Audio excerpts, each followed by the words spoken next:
Hello student, आप सभी कैसे हो। आशा करता हूँ कि आप सभी अच्छे होंगे। So welcome back to our first chapter.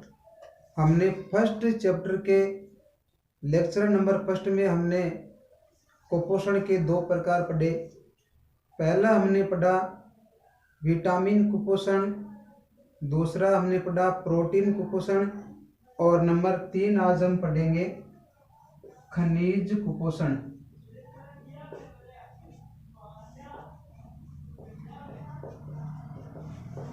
देखिए, हमारे पोषण में खनिज तत्वों का होना अत्यंत महत्वपूर्ण होता है। यदि खनिज तत्वों की हमारे आहार में कमी होती है तो हमारे शरीर में रोग हो जाते हैं। कहने का मतलब हमारे शरीर में खनिजों की कमी से होने वाले रोगों को हम खनिज कुपोषण कहते हैं। खनिज की कमी से मुख्य रूप से हमारे शरीर में एक रोग होता है जिसका नाम है ऑस्टियोपोरोसिस। तो खनिजों की कमी से कौन सा रोग होता है? ऑस्टियोपोरोसिस। ऑस्टियोपोरोसिस को अस्थि भंगुरता भी कहा जाता है। इस रोग में जितनी तीव्र गति से हमारे शरीर में अस्थियों का विकास होता है उतनी ही तीव्र गति से अस्थियां टूटने भी लगती है। तो देखिए, इस रोग में हमारी जो अस्थियां होती है वो मुख्य रूप से कमज़ोर हो जाती है, और इसका मुख्य कारण है कैल्शियम की कमी होना। ऑस्टियोपोरोसिस के और कारण भी हो सकते हैं, जैसे एल्कोहल का सेवन करना, हमारी आदतें खराब होना इत्यादि मुख्य मानी जाती है। आयोडीन की कमी से थायराइड ग्रंथि की वृद्धि मुख्य रूप से धीमी हो जाती है, जिसके कारण गोइटर या घेंघा रोग हो जाता है।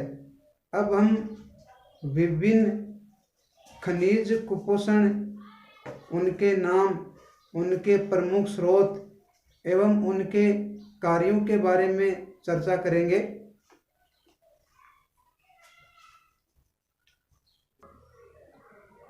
देखिए, हमने यहाँ पर एक सारणी बनाई है।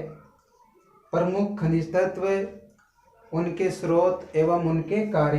पहला कॉलम हमने बनाया है तत्व का नाम, दूसरा उनके स्रोत और प्रमुख कार्य। देखिए, पहला जो तत्व है जिसका नाम है सोडियम। सोडियम का जो सिंबल लाइन प्रतीक है वो Na होता है। सोडियम के जो प्रमुख स्रोत है वो साधारण नमक है, मांस है और अंडे है, इनमें पाया जाता है। और सोडियम का जो मुख्य कार्य पहला है शरीर का विद्युत अपघटन, यानी हमारे शरीर में जो लवण होते हैं उन लवणों का जो निर्माण है वो मुख्य रूप से सोडियम के द्वारा किया जाता है।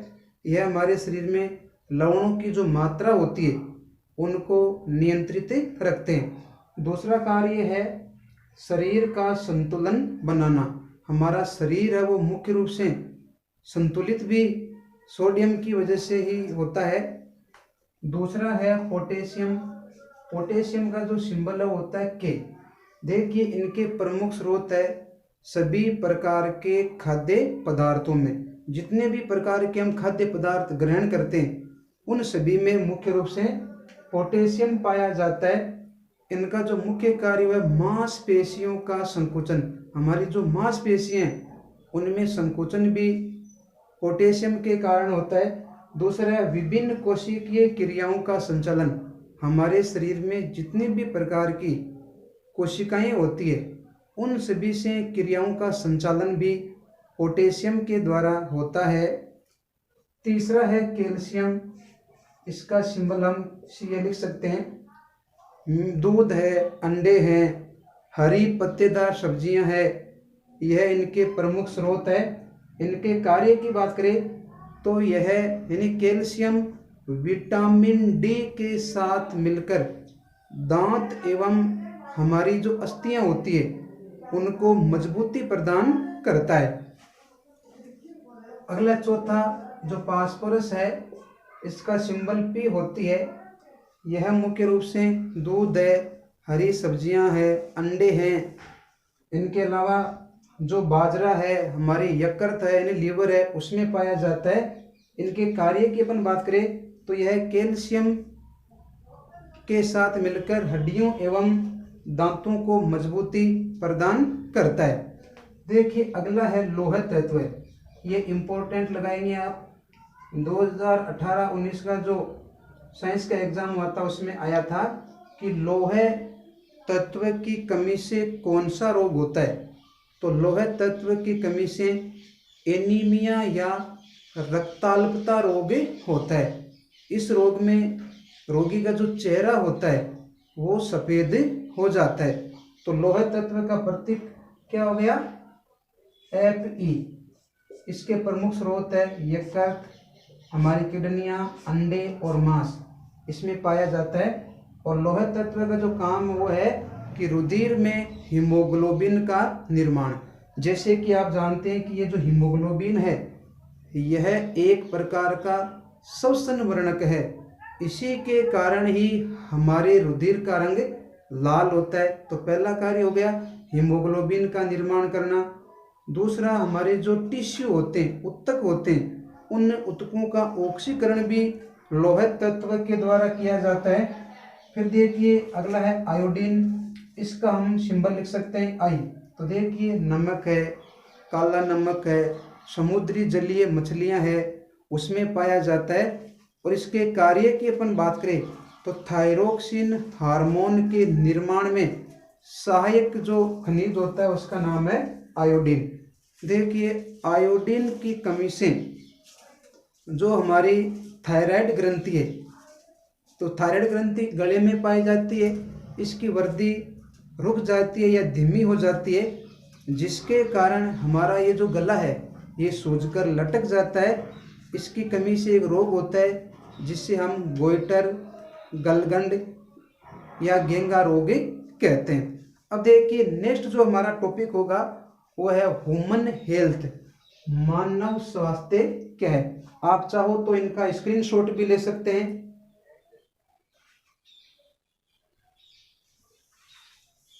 अब देखिए मानव स्वास्थ्य क्या है। व्यक्ति का शारीरिक, मानसिक व सामाजिक रूप से स्वस्थ होना मानव स्वास्थ्य कहलाता है। तो देखिए मानव स्वास्थ्य क्या है, अभी मैंने 3 नाम लिया था। अभी व्यक्ति का शारीरिक, मानसिक और सामाजिक रूप से स्वस्थ होना ही मानव स्वास्थ्य कहलाता है। कहने का मतलब मनुष्य शरीर से भी स्वस्थ होना चाहिए, मन से भी स्वस्थ होना चाहिए और हमारे आसपास का जो समाज है उनसे भी स्वस्थ होना चाहिए।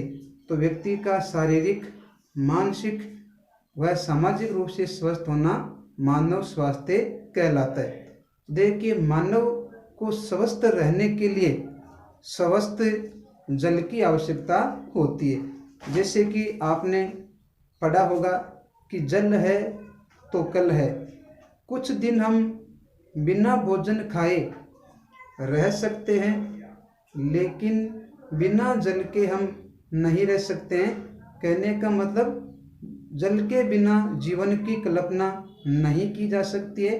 हमारी जो बॉडी है इसका 70% मुख्य रूप से यह जल का बना होता है।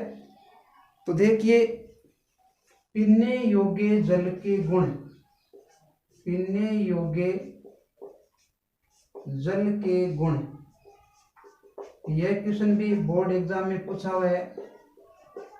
देखिए पीने योग्य जल का जो पहला गुण है वह है जल का पीएच मान 7 होना चाहिए। इसका मतलब ये हुआ कि जल न तो अम्लीय होना चाहिए और न ही जल क्षारीय होना चाहिए।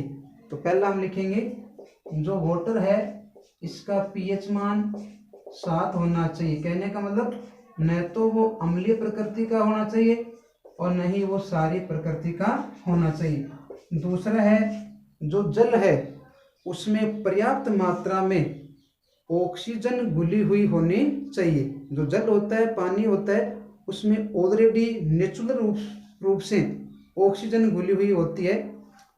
तो जल में प्रचुर मात्रा में ऑक्सीजन घुली हुई होनी चाहिए। तीसरा गुण हो गया कि आँखों से दिखाई देने वाले वनस्पति एवं सूक्ष्म जीव नहीं होने चाहिए, यानी पेड़ पौधों की पत्तियां है, सूक्ष्म जीव है, वो जल में नहीं होने चाहिए। तो जल के देखिए गुणों की अपन बात की। पहला हमने पढ़ा जल का पीएच मान 7 होना चाहिए। कहने का मतलब न तो जल अम्लीय होना चाहिए और न ही जल क्षारीय होना चाहिए। दूसरा हमने पढ़ा जल में प्रचुर मात्रा में ऑक्सीजन घुली हुई होनी चाहिए। और तीसरा हमने पढ़ा कि आँखों से दिखाई देने वाले कवक है, फफूंद है, जो जलीय वनस्पति है, वो इत्यादि नहीं होनी चाहिए। अब देखिए प्रदूषित जल के सेवन से हम अनेक प्रकार की बीमारियों से ग्रसित हो जाते हैं। अधिकतर गर्मियों की बात करें तो डायरिया है, हिपेटाइटिस है, ये रोग मुख्य रूप से हो जाते हैं। पीने के अलावा यदि अपन जल की बात करें तो हम स्नान करते हैं प्रदूषित जल से, तो हमारे शरीर पर श्रम संबंधी रोग भी हो सकता है। तो देखिए राजस्थान में प्रदूषित जल के सेवन से एक रोग होता था जिसका नाम है बाला या नारू रोग। आप इसे इम्पोर्टेंट लगाएंगे, बाला या नारू रोग के बारे में पूछा हुआ है। तो देखिए प्रदूषित जल के सेवन से एक रोग होता है जिसका नाम है बाला या नारू रोग।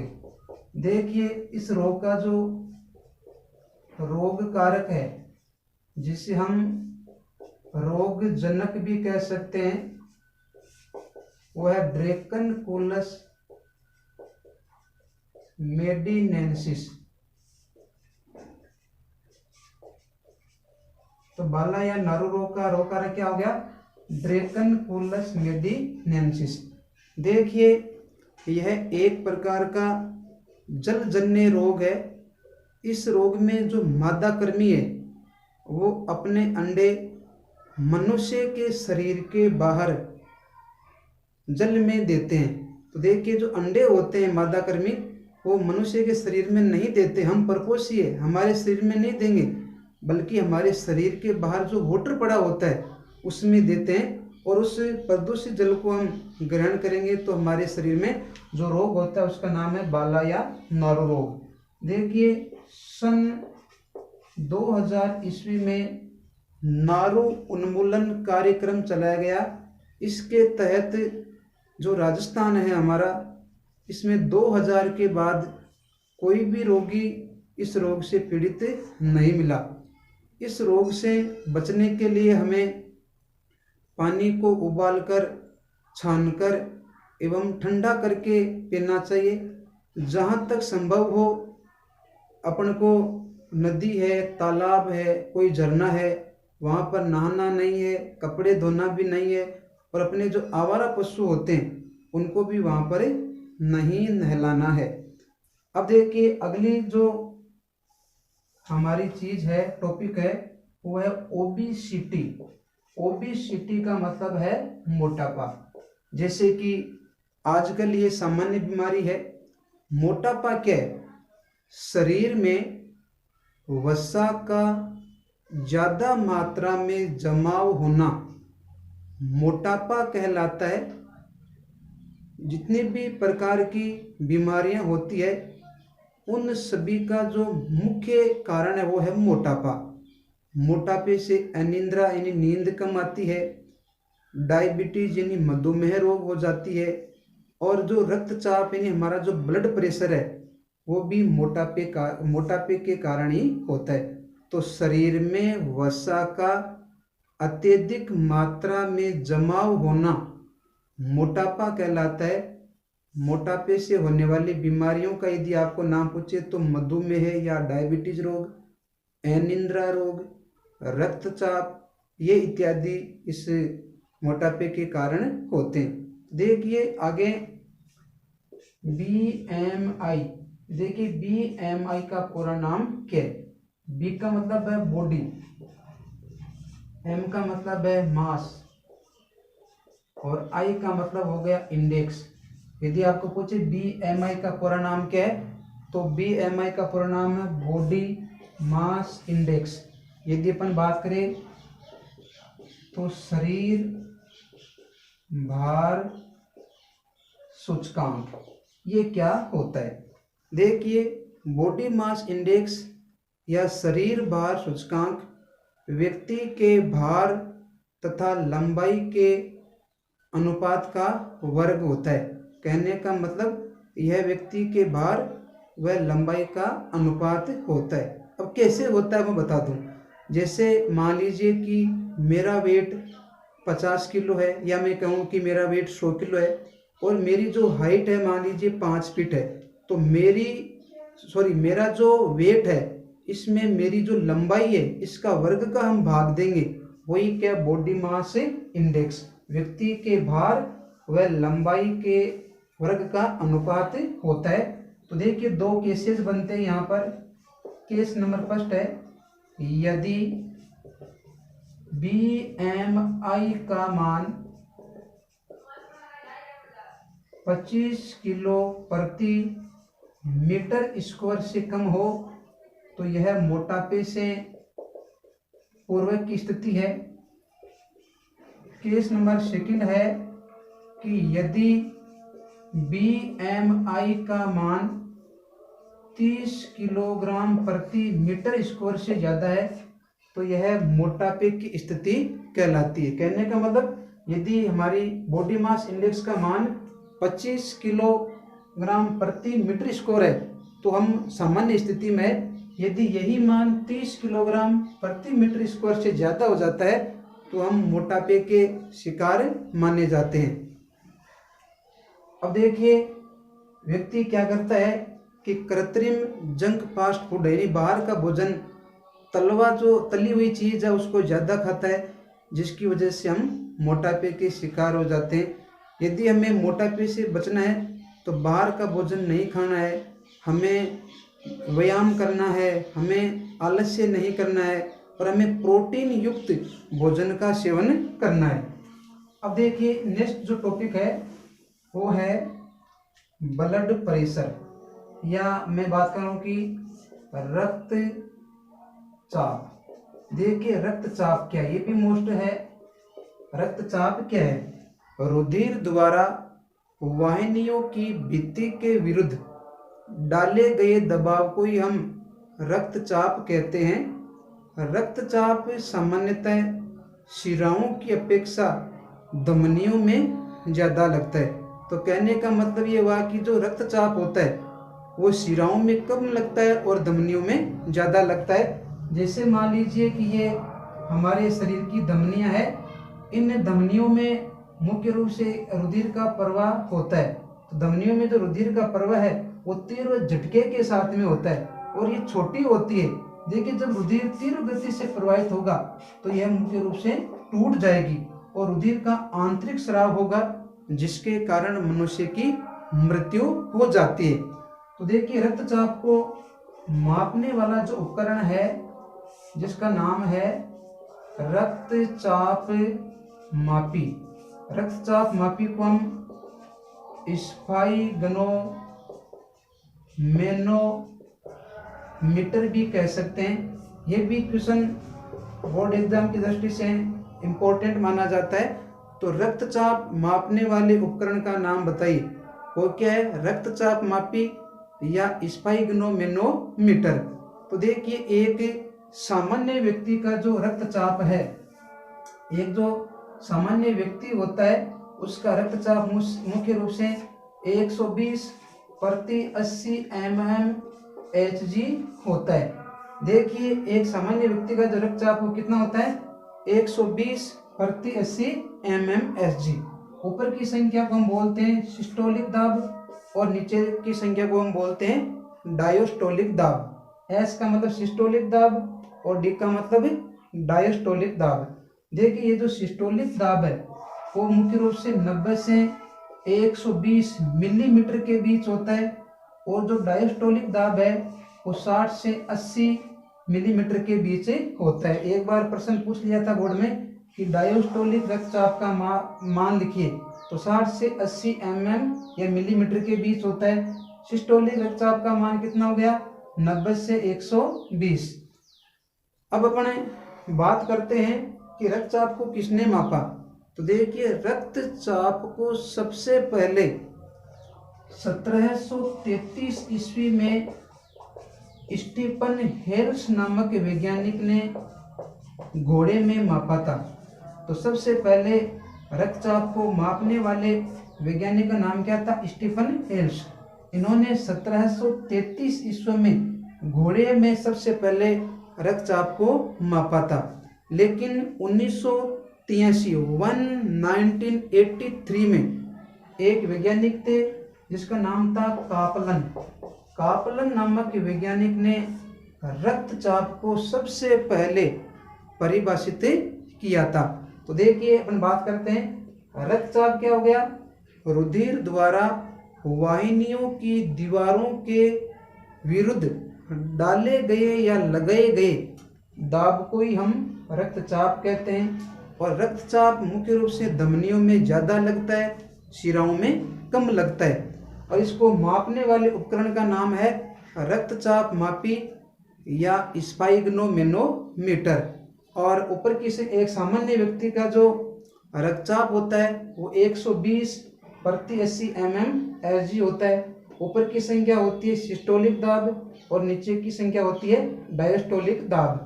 तो जो सिस्टोलिक दाब है इसका मान मैंने बताया 90 से 120, और डायस्टोलिक का मान होता है 60 से 80 मिलीमीटर के बीच। और सबसे पहले कापलन ने इसे परिभाषित किया और स्टीफन हेल्स ने मुख्य रूप से 1733 में घोड़े में मापा था। अब देखिए अपन बात करते हैं रक्तचाप के प्रकार की। ये जो रक्तचाप है यह मुख्य रूप से 2 प्रकार के होते हैं। रक्तचाप कितने प्रकार का होता है? 2 प्रकार का। पहला है उच्च रक्तचाप और दूसरा है निम्न रक्तचाप। देखिए उच्च रक्तचाप क्या है? देखिए उच्च रक्तचाप का मतलब है ऐसा दबाव जिसमें धमनियों एवं नसों में रुधिर का प्रवाह तेज गति से होता है, तो उसे हम बोलते हैं उच्च रक्तचाप। यानी धमनी और जो नसें होती है उसमें रुधिर का प्रवाह यदि तेज गति से होता है तो उस रक्तचाप को हम बोलते हैं उच्च रक्तचाप। यदि धमनी एवं नसों में रुधिर के प्रवाह का कम होने का संकेत यदि मिलता है तो वह है निम्न रक्तचाप। और निम्न रक्तचाप के कारण हमारे शरीर में जो एनर्जी होती है वो कम हो जाती है, हमें थकान महसूस होती है। और उच्च रक्तचाप के कारण हमारा जो स्वभाव है, हमारा जो व्यवहार होता है उसमें परिवर्तन आ जाता है, हमें घबराहट होने लगती है। प्यारे बच्चों, मेरा ये वीडियो आपको कैसा लगा? यदि ये आपको अच्छा लगा है तो इसे लाइक कीजिए, सब्सक्राइब कीजिए और बेल आइकन का बटन दबाइए। और इस जो लेसन अपना जो चल रहा है इसका जो PDF लिंक है वो पार्ट नंबर 3 में आपको मिल जाएगा।